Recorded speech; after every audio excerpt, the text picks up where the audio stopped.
মুসলমানের সন্তানেরা, এই যে একটা মাস আমাদের নিকট আগমন করেছে আরবিতে, এই মাসটার নাম হচ্ছে মাহে শাবান। নাম কি? হাদিস শরীফে রাসূল বলেছেন শাবানু শাহরি ওয়া রমাদানু উম্মতিহি। রাসূল বলেছেন শাবান হলো আমি নবীর মাস, রমজান হলো আমার উম্মতের মাস। গভীর মনোযোগ। শাবান মাসকে নবী কেন নিজের মাস বললেন?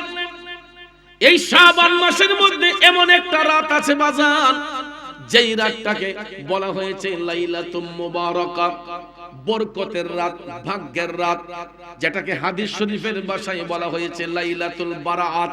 সুবহানাল্লাহ কোন ভাগ্যের রজনী। এখন আম্মাজান আয়েশা সিদ্দিকা রাদিয়াল্লাহু তাআলা আনহা আমার নবীর কাছে এই মোবারক রাত সম্পর্কে জানতে চাইলেন, নবী গো এই বরকতের রাতটা কোন রাত? তখন আমার রাসূল বলেছেন লাইলাতুম মুবারাকা মিন নিসফে শাবান, শাবান মাসের মধ্যবর্তী রাতটাই হলো ভাগ্যের রজনী, বরকতের রজনী, যেইটাকে ফার্সি ভাষায় বলা হয় শবে বরাত। কি বলা হয়? ওই রাতে আল্লাহ রাব্বুল আলামিন মহাগ্রন্থ আল কোরআন নাজিলের সিদ্ধান্ত নিয়েছেন। এই ভাগ্যের রজনীতে আল্লাহ রাব্বুল আলামিন বান্দার হায়াত নির্ধারণ করেন, রিজিক নির্ধারণ করেন, মউত নির্ধারণ করেন। মোট কথা প্রত্যেকটা গুরুত্বপূর্ণ কাজের দৃঢ় প্রতিজ্ঞা আমার আল্লাহ গ্রহণ করেন এই বরকতের রাতে, শবে বরাতের রাতে।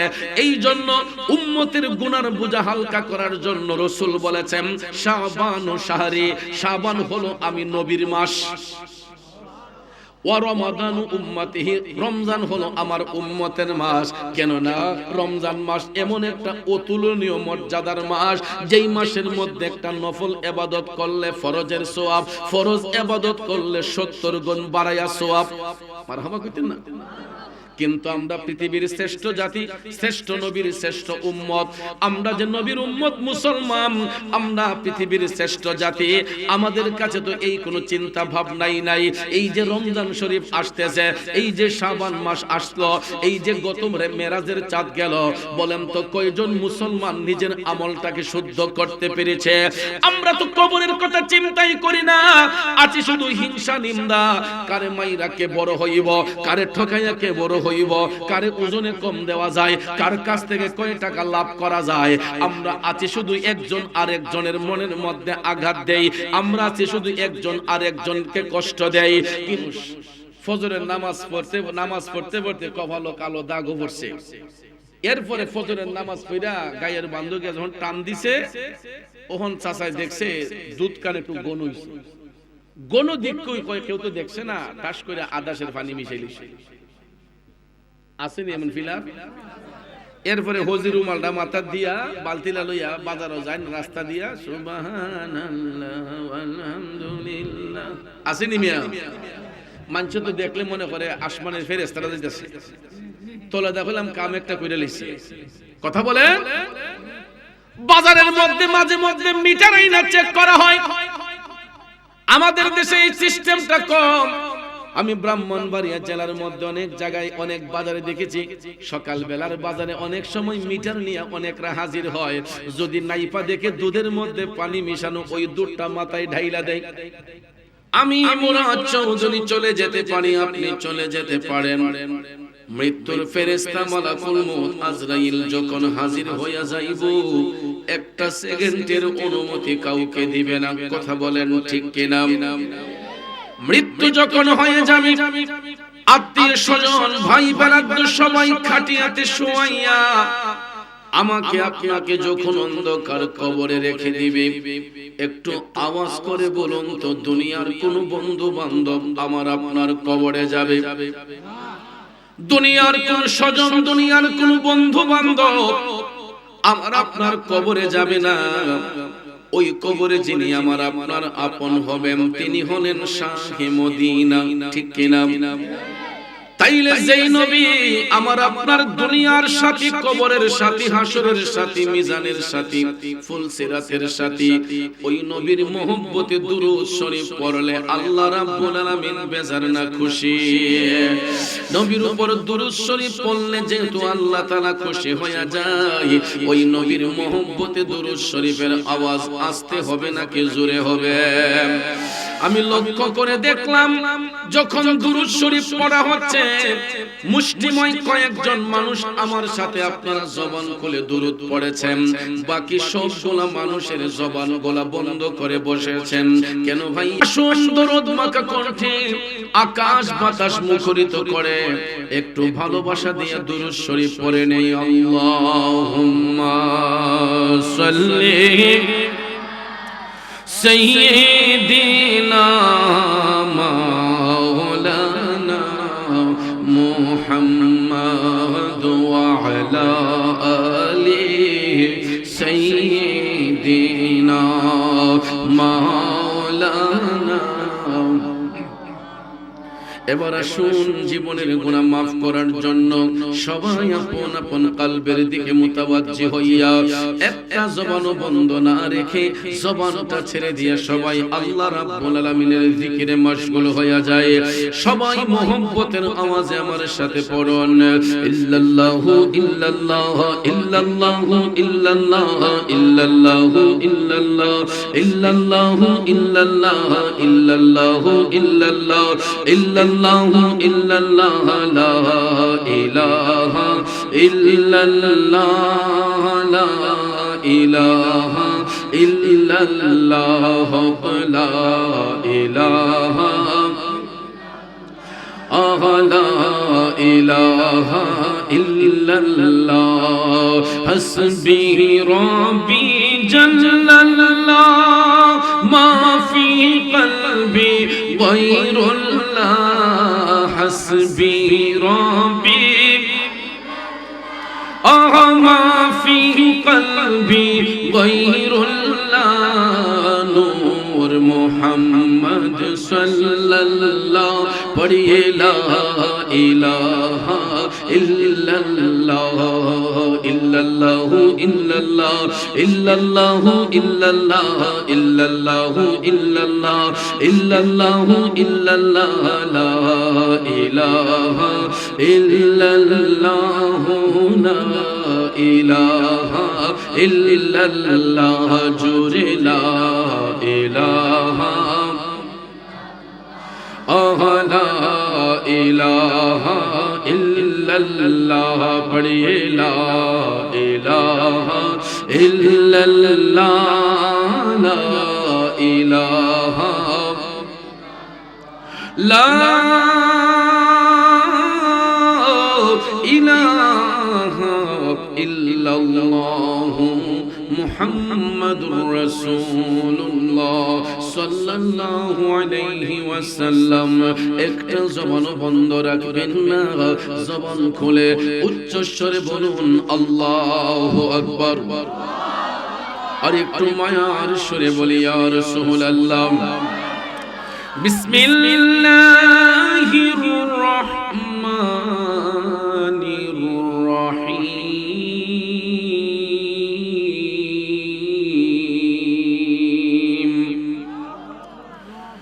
ইন্নামাল মুমিনুনা আল্লাযীনা ইযা যুকিরাল্লাহু ওয়াজিলাত কুলুবুহুম وَإِذَا تُلِيَتْ عَلَيْهِمْ آيَاتُهُ زَادَتْهُمْ إِيمَانًا وَعَلَى رَبِّهِمْ يَتَوَكَّلُونَ صدق الله العظيم وصدق رسوله النبي الحبيب الكريم ونحن على ذلك من الشاهدين والشاكرين والحمد لله رب العالمين ربي صل وسلم وبارك عليه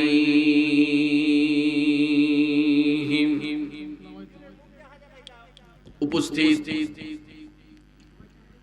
ঐতিহ্যবাহী হবিগঞ্জ সদর উপজেলাধীন শিয়ালদাড়িয়া কেন্দ্রীয় জামে মসজিদ ও যুব সমাজের উদ্যোগে মসজিদ সংলগ্ন ময়দানে প্রতি বছরে নিয়ে আয়োজিত আজকের এই আজিমশান অষ্টম বার্ষিক সুন্নি মহাসম্মেলন 2026 ইংরেজি সনের সম্মানিত সভাপতি, অত্র এলাকার কৃতি সন্তান, বিশিষ্ট সমাজসেবক, বিশিষ্ট দানবীর,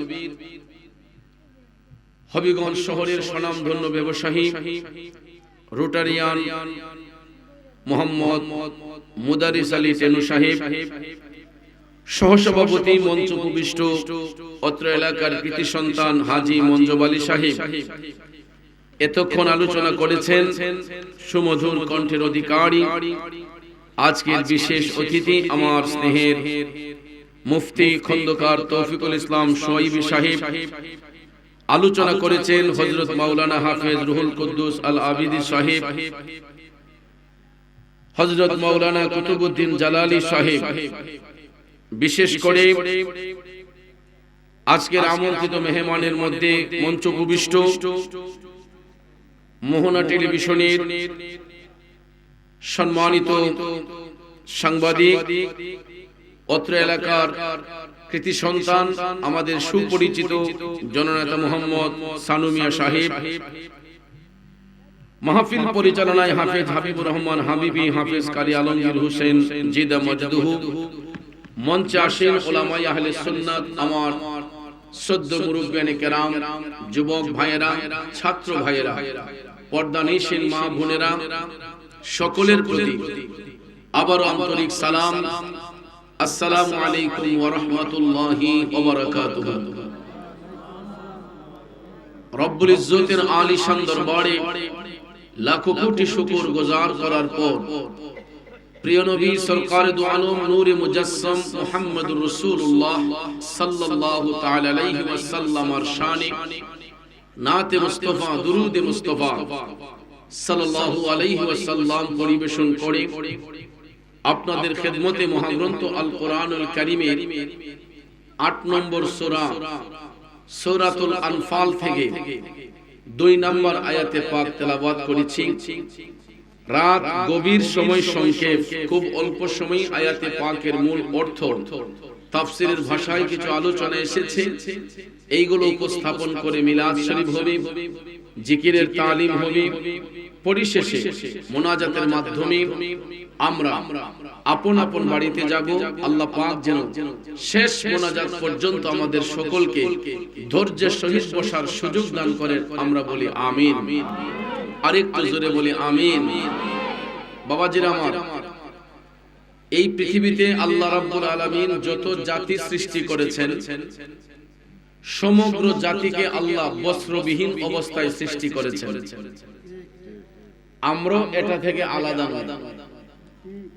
লক্ষ্য করে দেখবেন, একটা সন্তান যখন মায়ের গর্ভ থেকে ভূমিষ্ঠ হয়, নরমাল ডেলিভারি বলেন, সিজারের মাধ্যমে বলেন, বাচ্চাটা যখন মায়ের গর্ভ থেকে খালাসি হয়, ডাক্তার সাহেব অথবা দাইমা বাড়িতে হোক হসপিটালে হোক, বাচ্চা আসার সাথে সাথেই দেখবেন অন্যজনের কুলে দেবার আগেই তার গায়ের উপর শুকনা একটা টাওয়াল, শুকনা একটা কাঁথা দিয়ে পেঁচিয়ে তার লজ্জাস্থানকে হেফাজত করে আরেকজনের কুলে দেয়া হয়। কথা বলেন। পৃথিবীতে যত প্রাণী, সব প্রাণী দেখবেন বস্ত্রবিহীন অবস্থায় চলাফেরা করে। হাঁস, মুরগ, গরু, ছাগল, খাসি, দুম্বা, ভেড়া, পশু পাখি যা কিছু আছে দেখবেন এগুলা বস্ত্রবিহীন অবস্থায় চলে। একমাত্র পৃথিবীর শ্রেষ্ঠ জাতি আদম সন্তান আমরা মানুষ জাতিরা দুনিয়াতে আসার সাথে সাথেই আমার আপনার গায়ের উপরে শরীয়তের ঢাকনা পড়ে যায়, যা মৃত্যু অবধি পর্যন্ত এই শরীয়তের চাদর আমার আপনার গায়ের উপর ঢাকা থাকে। কথা বলেন ঠিক কিনা? তাহলে এই ইহসান, এই দয়া আমাদেরকে করেছেন কে? কিসের কারণে করেছেন? একমাত্র আমরা আশরাফুল মাখলুকাত, সৃষ্টির সেরা জীব। আর এই ইহসান করার একটা মাত্র কারণ হলো ইল্লা লিয়াবুদুন, যাতে আল্লাহর বান্দারা আল্লাহর নৈকট্য হাসিল করতে পারে, আল্লাহর ইবাদতে দাবিত হতে পারে। কথা বলেন ঠিক কিনা? তো ভাইয়েরা আমার, ওই মানুষ জাতিকে আল্লাহ তাআলা বিবেক দিয়েছেন, বুদ্ধি দিয়েছেন। আপন আপন কর্ম অনুসারে মানুষের মধ্যে কেউ হবে মুমিন, আবার কেউ হবে মুনাফিক। মানুষ জাতির মধ্যে কেউ হবে মুমিন, কেউ হবে মুনাফিক। মুমিন ব্যক্তি যারা হবে এদের জন্য আল্লাহ রাব্বুল আলামিন পুরস্কার নির্ধারণ করে রেখেছেন, আর বেঈমান মুনাফিক যারা হবে এদের জন্য জাহান্নামের আযাব আল্লাহ অবধারিত করে রেখেছেন। একবার বলেন। বাবাজিরা আমার, বন্ধুরা আমার, লম্বা চড়া কথা বলে আপনাদের মনোযোগ নষ্ট করব না। আমি যেই আয়াতে কারিমা আপনাদের নিকট তেলাওয়াত করেছি, আল্লাহ রাব্বুল আলামিন মুমিনদের কথা বলেছেন। বিসমিল্লাহির রহমানির রহিম।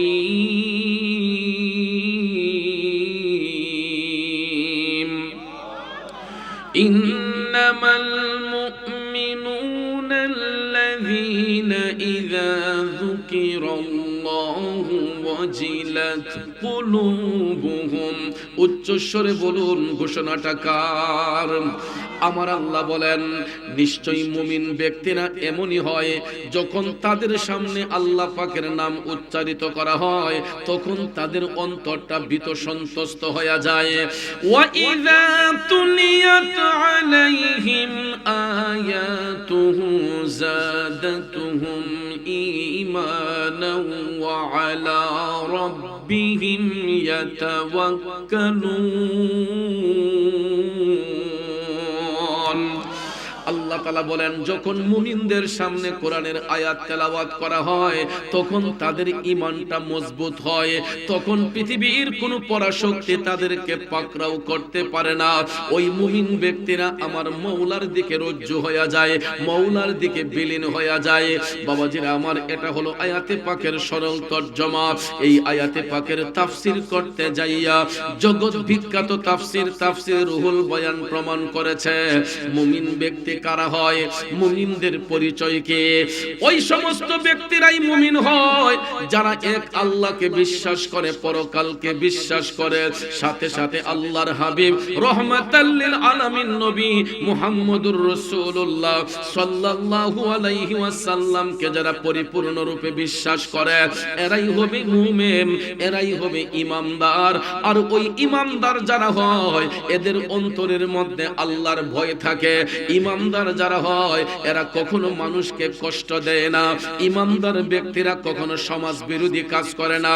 ঈমানদার ব্যক্তিরা সব সময় মানুষের উপকারে দাবিত হয়। এরা আল্লাহর জিকির করে, এরা নবীর দুরূদ শরীফ পড়ে, এরা 5 ওয়াক্তের নামাজ পড়ে, সমাজের মধ্যে ভালো কাজে অংশগ্রহণ করে। এই জন্য রাসূল বলেছেন, এই দুনিয়ার জমিনে যারা নেক আমল করবে আখিরাতের রাস্তাটা তাদের পরিষ্কার হয়ে যাবে। কারণ আখিরাতের প্রথম ঘাটিটা হইল কবর। আখিরাতের প্রথম ঘাটি কি? রাসূল বলেছেন, এই কবরের ঘাটিটা যেই ব্যক্তি সহজে পার হয়ে যাবে অন্য কোনো ঘাটে আটকা পড়বে না। কিন্তু কবরের ঘাটে যেই ব্যক্তি আটকা পড়ে যাবে অন্য কোনো ঘাট পার হওয়া তার পক্ষে সম্ভব হবে না। এ শিয়ালদারিয়ার বাবাজিরা গো, মুমিন ব্যক্তি যারা হয় এরা সব সময় নেক আমলের মধ্যে থাকে। এই জন্য রাসূল বলেছেন, ওই মুমিন ব্যক্তিরা দুনিয়া ছেড়ে যাবার সময় তাদের চেহারার মধ্যে মুস্কি হাসি থাকবে। আল্লাহু আকবার। গভীর মনোযোগ ভাইয়ার আমার, বন্ধুরা আমার, কুল্লু নাফসিন যায়িকাতুল মাউত, প্রত্যেক আত্মাকে মৃত্যুর স্বাদ গ্রহণ করতে হবে। মুমিন বলেন, মুনাফিক বলেন, যত মানুষ পৃথিবীর মধ্যে আছে, যত প্রাণী পৃথিবীর মধ্যে আছে, যে জাতির জন্ম হয় সে জাতির মৃত্যু অনিবার্য। কথা বলেন ঠিক কিনা?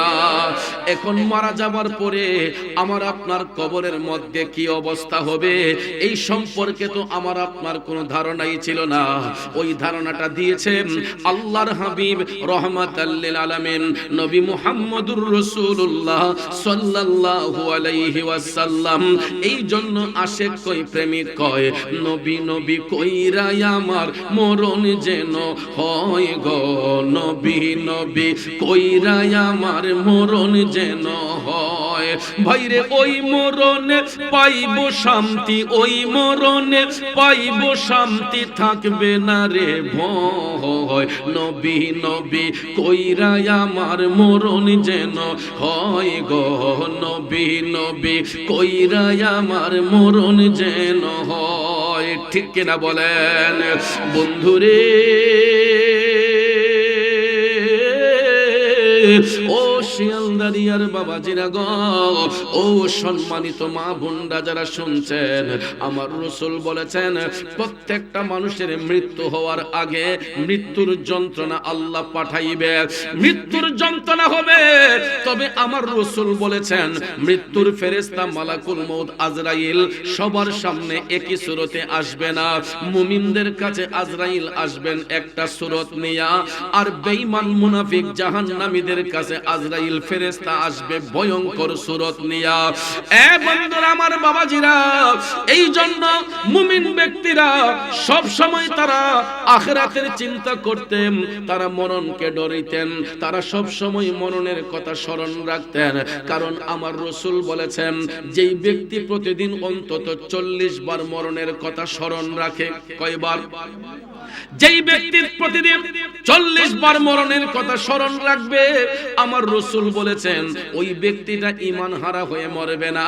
কারণ যার কাছে মরণের ভয় থাকবে যে দুনিয়াটা আমার আপনার জন্য চিরস্থায়ী নয়, ওই কথাটা স্মরণ রাখা যেই ব্যক্তি দৈনিক 40 বার অন্তত মরণের কথা স্মরণ করে, রাসূল বলেছেন ওই ব্যক্তির কবরের মধ্যে কোনো আযাব হবে না, ওই ব্যক্তি ঈমান হারা হয়ে মারা যাবে না। কথা বলেন ঠিক না বেঠিক? এই জন্য কবি বলেছেন স্মরণ করো মরণ বারে বার, ও মন গুনাহগার পড়ো দুরূদ নবী মুস্তাফার। স্মরণ করো মরণ বারে বার, ও মন গুনাহগার পড়ো দুরূদ নবী মুস্তাফার। কত মানুষের দেখছো মরণ,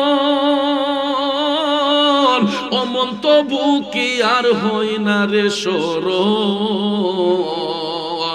ছাড়তে হবে একদিন তোমার সংসার, ও মন গুনাহগার পড়ো দুরূদ নবী মুস্তাফার। স্মরণ করো মরণ বারে বার, ও মন গুনাহগার পড়ো দুরূদ নবী মুস্তাফার। কষ্ট হচ্ছে আমার বাবাজিরা, জগতের বন্ধুরা রে, ও মুরব্বী বাবাজিরা, দুনিয়াটা আমার আপনার জন্য চিরস্থায়ী নয়। 60, 70, 80, 100, 150, বড় জোর 200, এর চাইতে বেশি না। আখিরাতের জিন্দেগিটাই হবে আমার আপনার আসল ঠিকানা। ঠিক কিনা বলেন?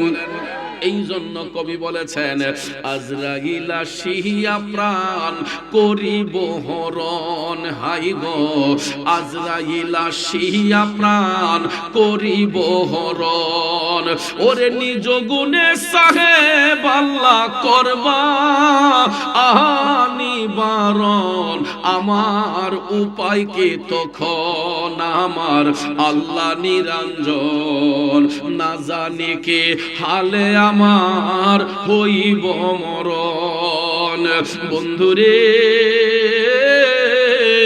ও বাবাজিরা গো, এই যে নবীর বাগানে বসে আছে, বলেন তো এখানে আমার আপনার মরণ হতে পারে কি পারে না? রাস্তার মধ্যে যারা হাঁটতেছে তাদের কাছে মৃত্যুর ফেরেশতা আসতে পারে কি পারে না? এ বন্ধুরা আমার বাবাজিরা, মৃত্যুর কোনো সিরিয়াল নাই। অনেক বাবা হয়তো স্বপ্নে দেখেন যে আমার ছেলে আমারে কাফন দাফন করব, কিন্তু বাবা গো আপনার এই ধারণাটা একেবারে ভুল। এটা এই জন্য শুধু সন্তানের কাঁধে পিতার লাশ বহন করা হয় না। পৃথিবীতে এমন কিছু মুহূর্ত আসে বাজান, অনেক সময় পিতার কাঁধেও সন্তান সন্তানের লাশ বহন করতে হয়, ঠিক না বেঠিক? শুধু সন্তানের কাঁধে পিতার লাশ হয় না, অনেক সময় বাবার কাঁধেও সন্তানের লাশ হয়, ঠিক কিনা বলেন?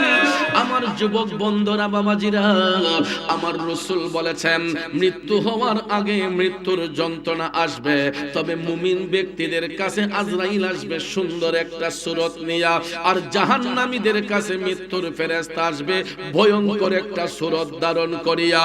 আসুন শুনে নেই, আমার মদিনার কামলিওয়ালা নবী বলেছেন মুমিন ব্যক্তিদের যখন মৃত্যুর যন্ত্রণা হয়, আজরাইল আলাইহিস সালাম যখন তাদের প্রাণ কেড়ে নেওয়ার জন্য আসে, আজরাইলের পায়ের শব্দ শুনিয়া মুমিন ব্যক্তিদের চেহারার মধ্যে মুস্কি মুস্কি হাসি বের হয়। কারণ মুমিন ব্যক্তি যারা হয় এরা দুনিয়ার জিন্দেগি বেশি দিন চায় না। আল্লাহওয়ালা ব্যক্তিরা দেখবেন তাহাজ্জুদের নামাজ পড়া তারা চোখের পানি চাইরা আমার আল্লাহরে ডাক দিয়া কয়, আল্লাহ দুনিয়ার জিন্দেগি যদি আমাদেরকে দাও তাইলে নেক হায়াত দান করো, আর যদি হায়াত না থাকে ঈমানের সহিত মরণ দান করো। কিসের সহিত? আমরা ঈমানি মরণ চাই কি চাই না? জোরে বলেন, চাই কি চাই না? এই জন্য কবি বলেছেন ঈমানের পথে অবিচল থেকে আমার মরণ যেন হয়। খারাপ লাগে মাঝে মাঝে নবী ওলির শান বললে কষ্ট হবে, কারণ বাজান ভাত খাইলে ফল খাইলে পেটের ক্ষুধা নিবারণ হয়, আর আল্লাহ নবীর শান গাইলে আশেকদের রুহের ক্ষুধা নিবারণ হয়। আমাদের পেটের ক্ষুধারও প্রয়োজন, পেটের ক্ষুধা নিবারণের প্রয়োজন আছে, রুহের ক্ষুধা নিবারণ করারও প্রয়োজন আছে না নাই? এই জন্য মাঝে মাঝে একটু শান বলবো, ঈমানটা তাজা হবে, কষ্ট হবে না তো। ঈমানের পথে অবিচল থেকে আমার মরণ যেন হয়। এ শ্যামদানিয়ার বাবাজিরা, গভীর মনোযোগ মনোযোগ। আমার রাসূল বলেছেন মুমিন ব্যক্তিরা যখন মৃত্যুর বিছানায় শুইবে, এদের যখন মরণ যন্ত্রণা হবে, তখন আজরাইল আলাইহিস সালামের পায়ের শব্দ শোনার সাথে সাথে ওই মুমিন ব্যক্তিদের মুখ দিয়া মুস্কি মুস্কি হাসি বের হবে। কারণ ভাইয়ের আমার, বন্ধুরা আমার, আখিরাতের প্রথম ঘাটিটা হইল কবর। ওই কবরের মধ্যে তিনটা প্রশ্নের মাধ্যমে ইন্টারভিউ নেওয়া হয়। কয়টা?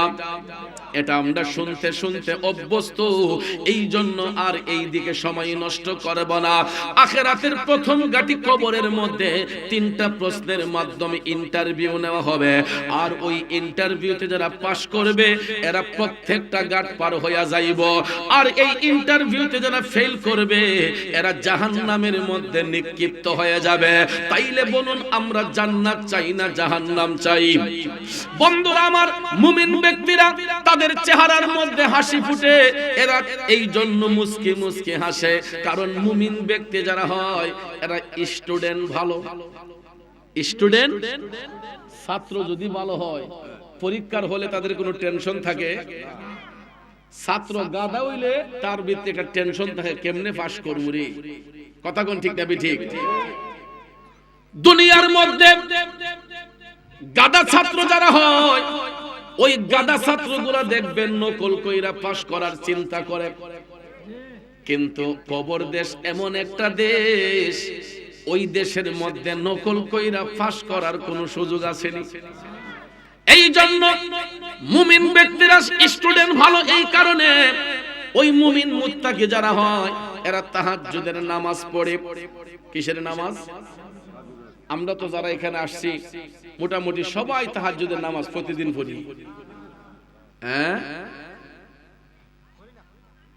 এ বন্ধু, তাহাজ্জুদ পড়ব দূরের কথা, আমরা তো ভালো করে ওয়াক্তের নামাজগুলাই পড়ি না। আল হাক্কু মুররুন, সত্য কথা শুনতে তিতা লাগবে, কিন্তু সত্যটাকে ভালোবাসবেন। আমার বাবাজিরা, আমি চ্যালেঞ্জ করে বলতে পারবো, এখনো আমার মাহফিলে যেই শ্রোতারা আসছেন আপনাদের মধ্যে অর্ধেকেরও বেশি মানুষের আজকে এশারের নামাজ কাজা হয়েছে, মাগরিব কাজা হয়েছে, আসর কাজা হয়েছে, যোহর কাজা হয়েছে, ফজর কাজা হয়েছে। একদিন নয়, 2 দিন নয়, দিনের পর দিন, রাতের পর রাত, মাসের পর মাস চলে যায়, আমরা 5 ওয়াক্তের নামাজটাই ভালো করে পড়ি না। তাইলে চিন্তা করেন হাসরের ময়দানে আমার নবীর কোর্টে কি জবাব দেবেন? কারণ যেই নবী এখনো উম্মতি উম্মতি বলে কাঁদতেছে, ঠিক না বেঠিক? নবী কাঁদেন মদিনায়, আজও উম্মতের মায়ায়। নবী কাঁদেন মদিনায়, আজও উম্মতের মায়ায়। দুরুদ পড়ে সবাই নবীকে সালাম জানাই। কাঁদেন নবী মদিনায়, আজও উম্মতের মায়ায়। ঠিক কিনা বলেন বন্ধু? যেই নবী এখনো আমার আপনার জন্য কান্দে, আমরা ওই নবীর জন্য কি করলাম? নবীজি মেরাজ শরীফের মধ্যে যাইয়া উম্মতের গুনার বোঝা হালকা করার জন্য নামাজ এবং রোজা নিয়ে আসছেন, কিন্তু উম্মতের কাছে কি এই কোনো চিন্তা ভাবনা আছে? এই যে একটা মাস আমাদের কাছ থেকে যাচ্ছে, আরবিতে এই মাসটার নামই তো অনেক মুসলমানের সন্তানরা বলতে পারবে না।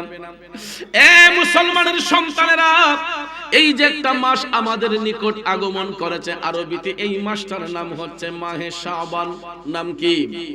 হাদিস শরীফে রাসূল বলেছেন শাবানু শাহরি ওয়া রমাদানু উম্মতিহি। রাসূল বলেছেন শাবান হলো আমি নবীর মাস, রমজান হলো আমার উম্মতের মাস। গভীর মনোযোগ। শাবান মাসকে নবী কেন নিজের মাস বললেন?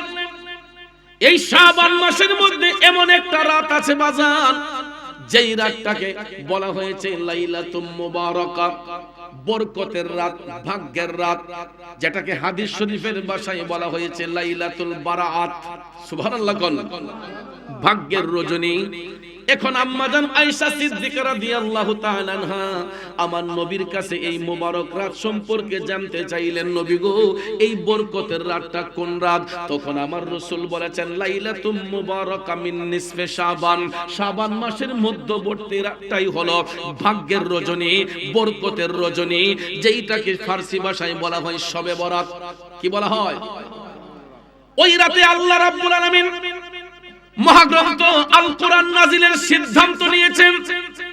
এই ভাগ্যের রজনীতে আল্লাহ রাব্বুল আলামিন বান্দার হায়াত নির্ধারণ করেন, রিজিক নির্ধারণ করেন, মউত নির্ধারণ করেন। মোট কথা প্রত্যেকটা গুরুত্বপূর্ণ কাজের দৃঢ় প্রতিজ্ঞা আমার আল্লাহ গ্রহণ করেন এই বরকতের রাতে, শবে বরাতের রাতে।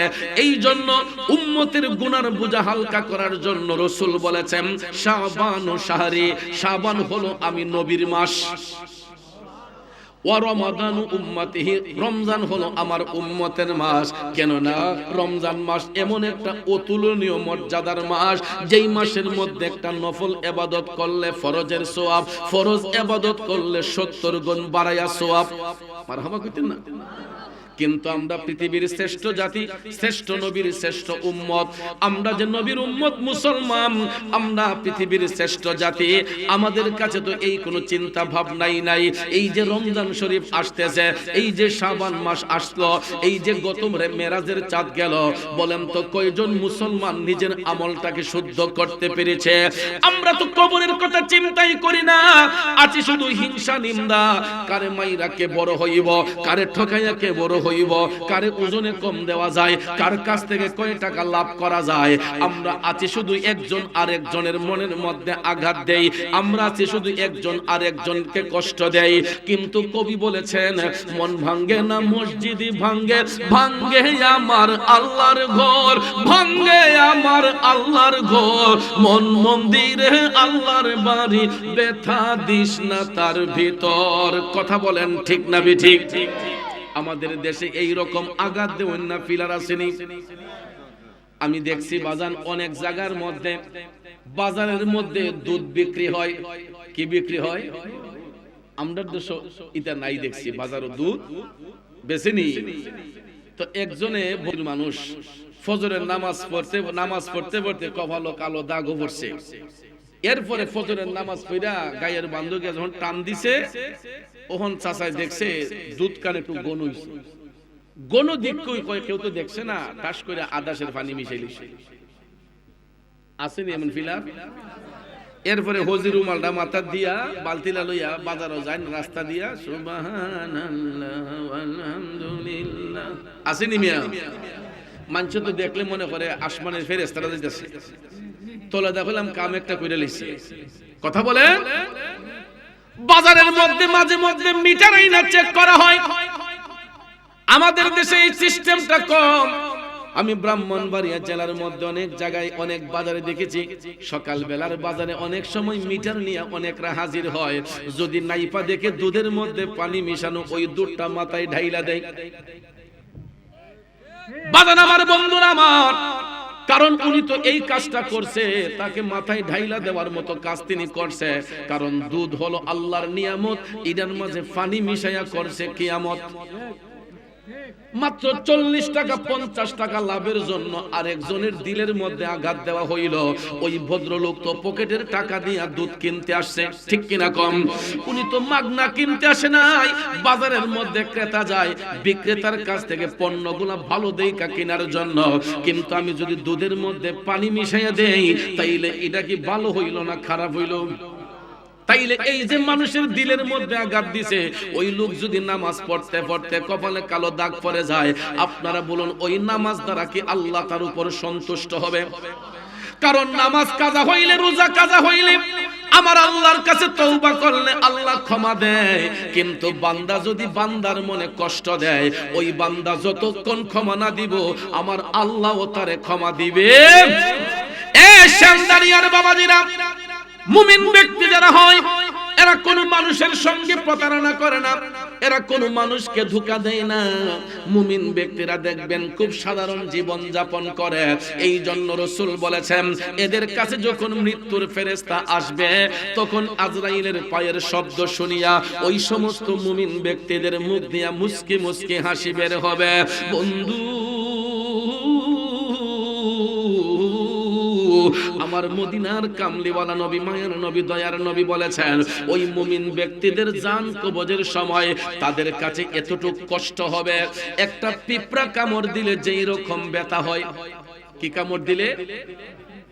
পিপিলিকা কামড় দিলে যেই রকম ব্যথা হয়, ঠিক এই পরিমাণ ব্যথা মুমিনরা অনুভব করবে, এর চাইতে বেশি কষ্ট হবে না। আমার রাসূল বলেছেন, তখন ইন্তেকালের পরে ওই মুমিন ব্যক্তির চেহারাটা নূরান্বিত হয়ে যাবে, তার চেহারার মধ্যে মুস্কি হাসি ফুটবে।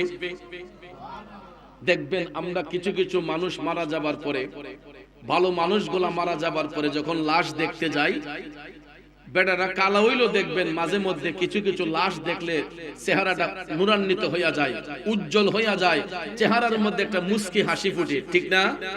আমরা জানাজার মাঠ বলেন, রাস্তাঘাটে হাইটা কই না, বা বেটালা যেমন বালা আছিল, মরণ যেমন সুন্দর হইছে, ময়ূরও যেমন আইসা রইছে। কইনি কইনি? যদি আমি আপনি মুখে মুখে বলি, এটা আমার আপনার মুখের কথা না, এটা হাদিস শরীফে আমার নবী কামলিওয়ালা বলেছেন, মুমিন ব্যক্তিদের ইন্তেকালের পরে তাদের চেহারাটা উজ্জ্বল হয়ে যাবে এবং এদের চেহারার মধ্যে মুস্কি মুস্কি হাসি ফুটবে। এটা কেন আমার রাসূল বলেছেন? কারণ আখিরাতের প্রথম ঘাঁটি হইব কবর। দুনিয়াতে কেউ যদি নবীজির নাও দেখে, কবরের প্রথম ঘাটে যাইয়াই আমার নবীর দেখা পাওয়া যাবে।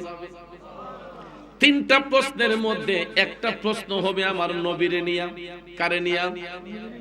ওমান হাজার রুজুল বুইসা ফিকুম। নবীজিরে দেখাইয়া বলা হবে, ওনার সম্পর্কে তোমাদের ধারণা কি, চিনতে পারো? মুমিন ব্যক্তিরা তখন হাসি মুখে বলে দিবে, হাজা মুহাম্মদুর রাসূলুল্লাহ সাল্লাল্লাহু আলাইহি ওয়াসাল্লাম। জোরে জোরে কন্যা সুবহানাল্লাহ।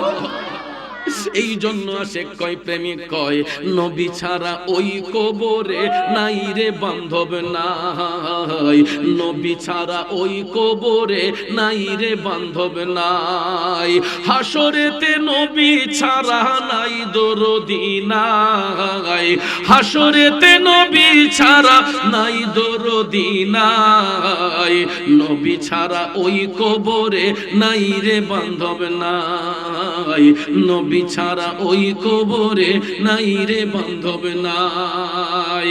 বান্দার জন্য রহমত আমার নবী মুহাম্মদ, দুজাহানে আর কে আছে মুদেরই সম্পদ। ঠিক না বে ঠিক? নবী ছাড়া আমাদের দামি সম্পদ আর কিছু আছে?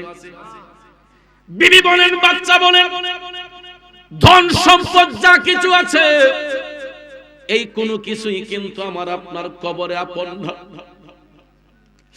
এ বাজার, এই অল্প দিনের জিন্দেগি পাইয়া দেখবেন চোখের মধ্যে জায়গা কেনার জন্য মানুষ পাগল হইয়া যায়।